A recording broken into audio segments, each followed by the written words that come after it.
Dustin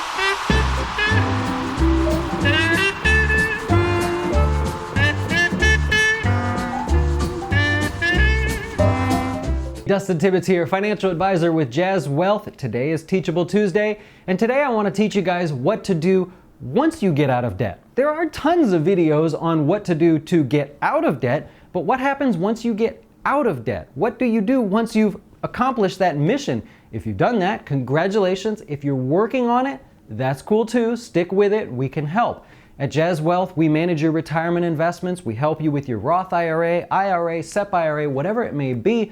We can also help you roll over an old 401k or transfer a Roth IRA to Jazz Wealth or any type of account that you like if you want some help with the investments. If you have an old 401k, we need to get that rolled over. If you don't choose Jazz, be sure to get it rolled over somewhere, but I hope you'll keep us in mind. All right, tip number one, when you're out of debt, celebrate a little bit, have a good time, but what I don't want you to do is close down the credit cards that you may have just paid off.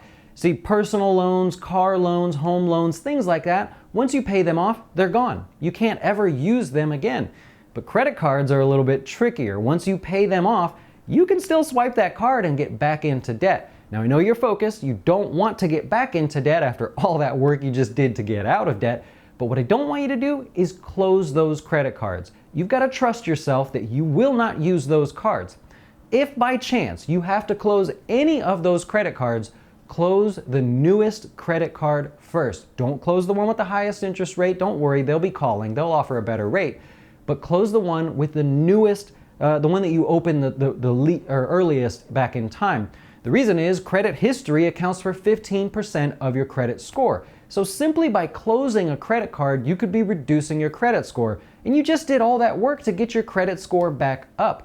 So leave it there. You can call and have them reduce the credit limit down to next to nothing if you like, but don't close it. Leave it there. The next thing I want you to do is still keep track of your credit report. You did all that great work, you got out of debt, but what happens if someone gets a hold of your credit or your personal finance history and they're able to open other credit cards in your name? Well, that could ruin things. So here's what I want you to do.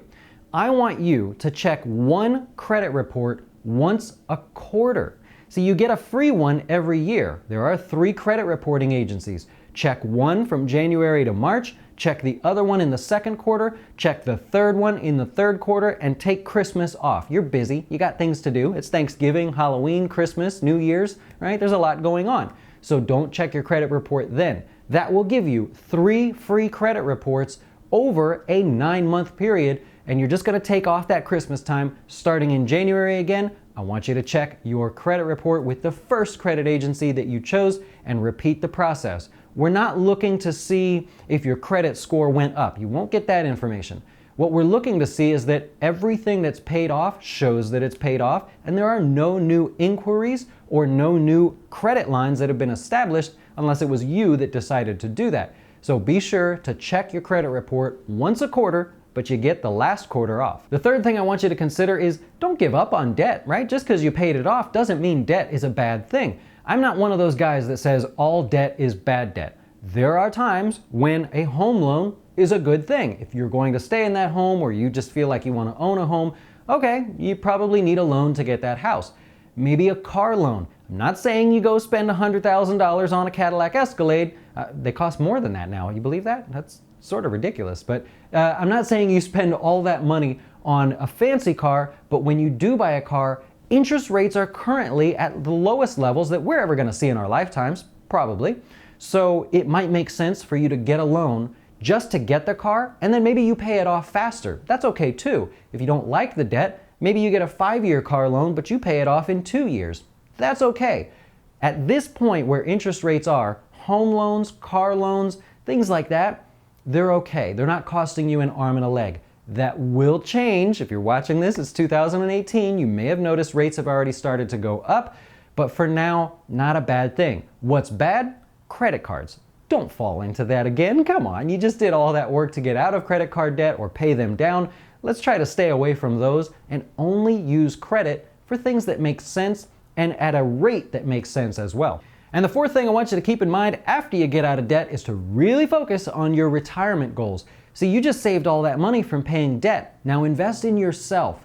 It doesn't have to be for retirement. It could be a short-term goal. Maybe you take the next 5 years and you invest for a car, or you invest for a down payment on a house.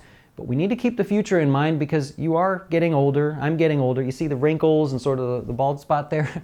We're all getting older, so we do need to focus on retirement. I want you to be dedicated here at Jazz Wealth. We don't have any minimums, so there's no excuse for starting with $5 a week, $10 a week, $20 a week, whatever.